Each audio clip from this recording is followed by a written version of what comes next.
Won't you give me your love? Give me your love.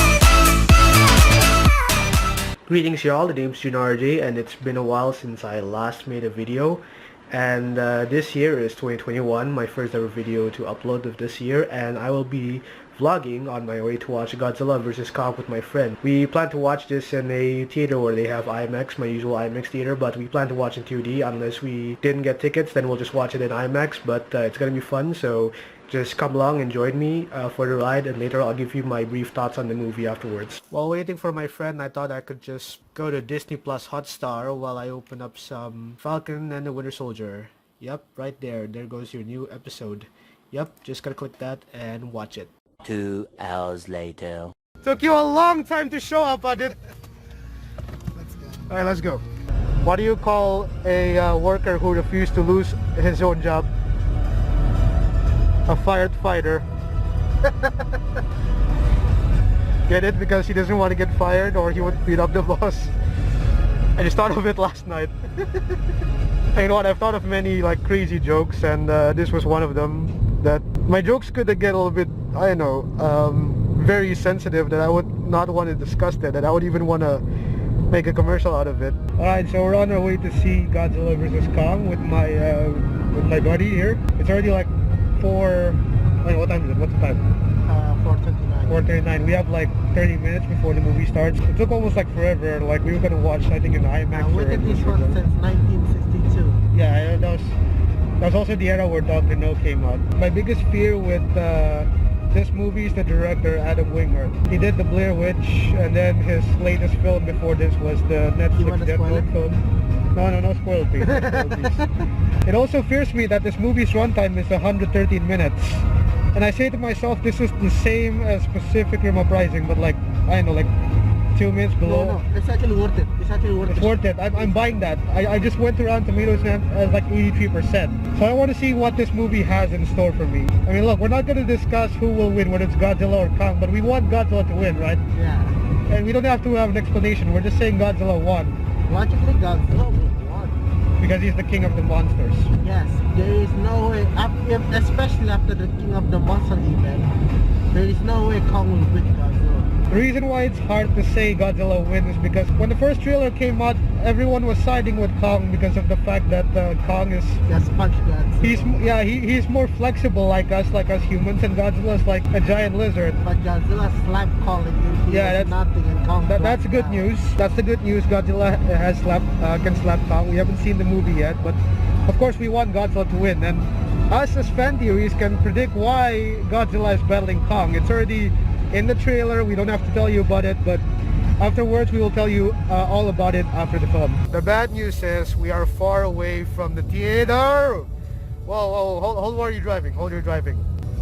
Like I said, the bad news is the traffic is going on. I think we're a little bit late, but let's hope we can make it on time. Right, bud? Oh, we will make it. We'll make it on time. We arrived at the mall, but we have to park our car first, and we have about 10 minutes before actually 5 minutes before the film starts. We haven't even got tickets yet. That's even worse. We haven't even got tickets yet. So let's hope we make it. So we have ourselves the ticket to Godzilla vs. Kong. I'm watching in Gunner City. And here's the movie poster. Since I'm watching in Studio 2, that's our poster for our review later on. Or we can go with that one. Editing works. You ready? Here we go. To the movies we go. Alright, so the movie's about to start any moment. Pal, you got anything to say before the movie? Got anything to say before the movie? It's going to be great. It's going to be great. Alright, catch you in a minute. A few moments later. So I just got out from watching Godzilla vs. Kong. Such an amazing movie. I can't wait to tell you all about it. I've thought about all the things I want to say about the movie. And my friend had to leave early, but that was my vlog for today. But before we end this vlog, I thought I want to talk a little bit about the movie. Alright, so I just got back from Godzilla vs. Kong, and what can I say about it? Well, all I can say, it is an intense movie, and it's somehow the most epic monsterverse film I've ever seen, and I'll make that the critic in real soon, and I'll tell you all about it. What can I say about this movie is that this movie is the Quantum of Solace of the monsterverse, and I'll tell you why I mentioned Quantum of Solace. Now, Quantum of Solace is somehow the shortest James Bond movie ever. It is somehow a mediocre movie from a Daniel Craig Bond, but somehow it has most of the action, and this is what the movie was able to deliver.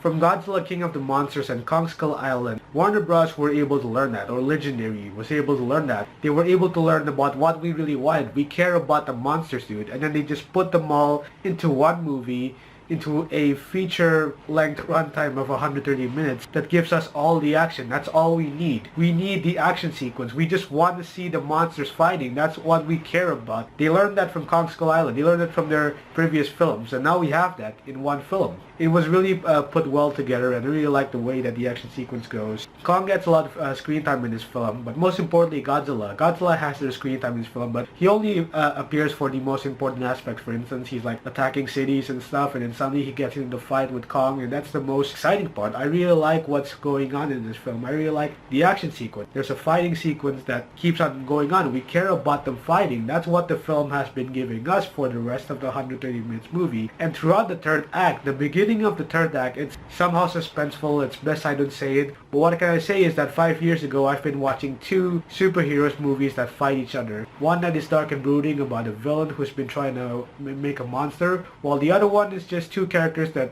kind of hates each other but somehow manages to fight each other. And somehow we get that in one movie. We get that in a 130-minute movie of two monsters fighting each other. It is somehow very satisfying. The special effects are great. I want to praise the special effects in this film. You might want to see that in IMAX for a better visualization on the special effects. Tom Holkenborg did a great score on this film. I'll discuss that later on in my upcoming review. Later I'll discuss about it. And also for the cast, I guess the cast feels great. There's a subplot with the cast, and I feel that the cast subplots between Millie Bobby Brown and Alexander Skarsgård, I feel it was really put well in this film. I feel like what I can say is that their subplots are very interesting in this film. They're put together well with the battle sequence. The film knows when to do this and when to do that at the exact moment of the film, and I loved it. All I can say is Godzilla vs. Kong is the most epic monsterverse event in a nutshell. In a 130 minutes movie, you get two monsters fighting each other. It's great. It's all fantastic. The visual effects, the monsters fighting each other, that's what we care about. Later I'll be doing a further discussion about my analysis on the Godzilla vs. Kong. I feel like it'll be very long if I put it now, but the thing is, it's a very interesting movie. I had a fun time with this movie. I'm not gonna lie, but I missed the movie theater experience. Even during the pandemic, the only place I want to be at is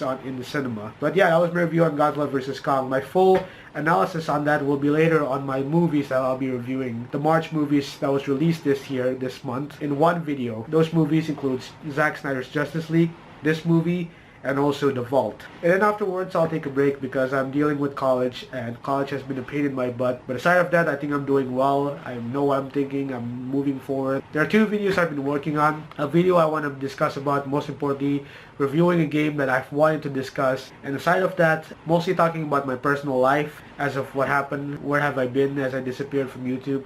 And in other words, Lee O'Brien, aka the Dragon Critic, if you're watching this, I need you to send me a Google Drive, a folder filled with any Dino Thunder clips, because apparently Power Rangers Dino Thunder might be next on the list to review. I might review that, I might not. This friend, he recommended me to see the series, and I kind of loved it. But yeah, that was my vlog for today. I hope you enjoyed my vlog, even though it's short, and somehow this is my full analysis that I can give to you right now. Let me know in the comments below, who do you think is going to win in Godzilla vs. Kong? If you know it, you don't have to spoil it. Don't even think about spoiling it. And let me know if you've seen this movie. Are you going to watch it on HBO Max? Or are you going to see it theatrically in a theater near you? Or are you going to see it later on? Are you excited for this movie? And what did you like about this movie? If you see it, let me know in the comments below. And there goes my review for Godzilla vs. Kong. Look forward to my full depth later on. I appreciate you guys for watching this, and I'll see you another time. Bye-bye. There's the outro.